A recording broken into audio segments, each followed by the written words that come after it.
Excuse me. Hey guys, I was looking at chapter 1 slides, and a lot of that is a language of patho and very basic stuff. There's just a few slides with actual content on it from chapter 1, and since I wasn't around, I thought I'd just share a little bit of this information with you here. So the real content, if you go back and look at those slides, it starts kind of with the cellular adaptation. It's still very general information. But then you use this information in other places. When you talk about cancer, you talk about TB and things like that, you kind of utilize this information throughout. So I thought I'd just kind of share this with you as I'm looking through stuff. Let me do that right quick. So let's talk about these adaptations: atrophy, hypertrophy, and hyperplasia. We talk about atrophy and hypertrophy through a lot of things.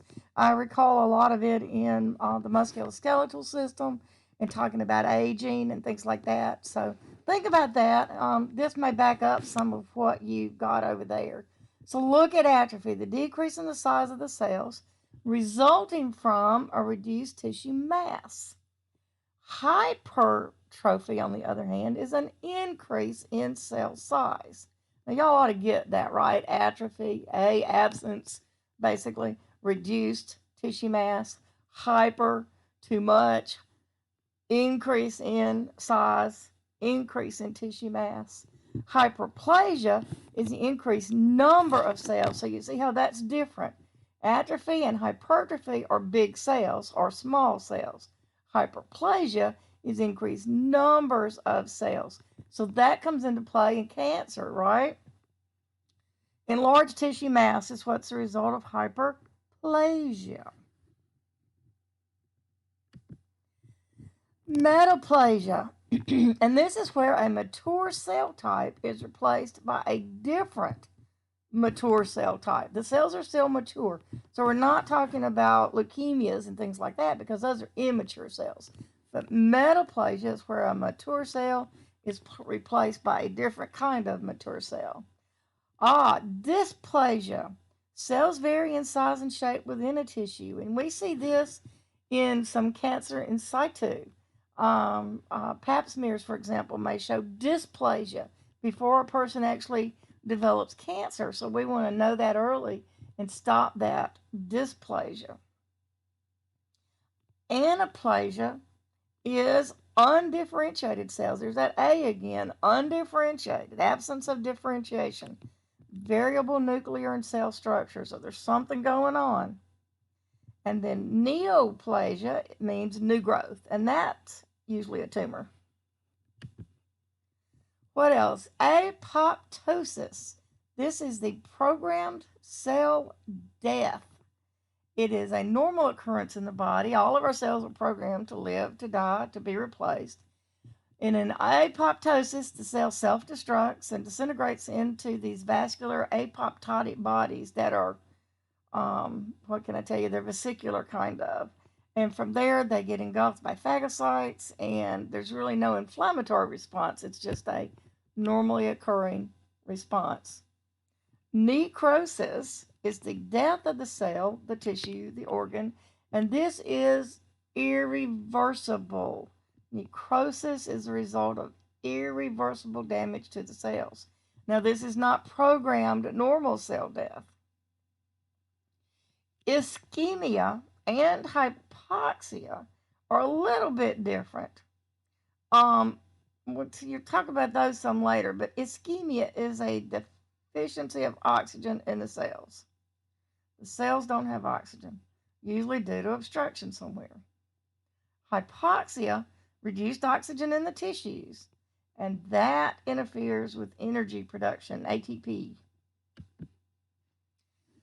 So, some more cell damage. There's physical damage, too much hot or cold, sunburn, for example. Radiation exposure would also fall into that sunburn category. Mechanical damage, where something is torn. We know pressure ulcers, friction sores. A lot of older people get friction burns. And then there are chemical toxins, which are exogenous or endogenous. Exogenous means outside the body, so from the environment. And then endogenous means inside the body, so not from the environment. More microorganisms. And we all know bacteria and viruses are the prime example of microorganisms. Abnormal metabolites. Abnormal metabolites can occur from genetic disorders, from inborn errors of metabolism, altered metabolism, things like that. Nutritional deficits can cause cell damage, and you've probably seen some of that if you've worked around elderly or people that are long term hospitalized or institutionalized. An imbalance of fluids and electrolytes. With necrosis, the cells die and they cause more damage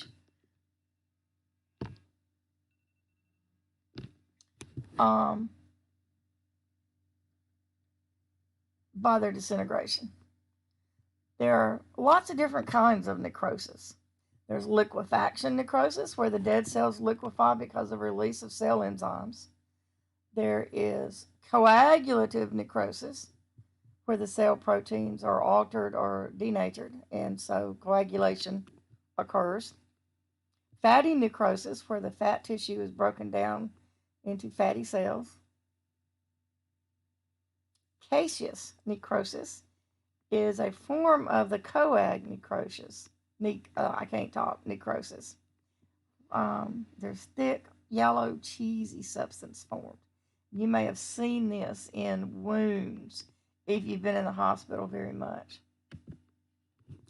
So, infarction is something that occurs here, where an area of dead cells occur as a result of oxygen deprivation. Gangrene is a kind of necrosis where there's an area of necrotic tissue and it's been invaded by bacteria. That's the gangrene. 3 types of the gangrene that your book talks about are dry, wet, and gas. And there's pictures of some of those in your book in chapter 1. You want to go back and look at those. Dry gangrene is that coagulative necrosis in the tissues, where the tissue dries up, it shrinks, and it gets all black. Probably something you've seen. I've seen some pretty shriveled black toes before, and that's dry gangrene. There's also wet gangrene, where it liquefies, that liquefaction we talked about. The tissue gets cold, swollen, and black. And so that's wet or liquefaction gangrene. And then there is gas gangrene, where there's a buildup of gases within the tissues, and that further decreases the blood supply. And I believe that's it.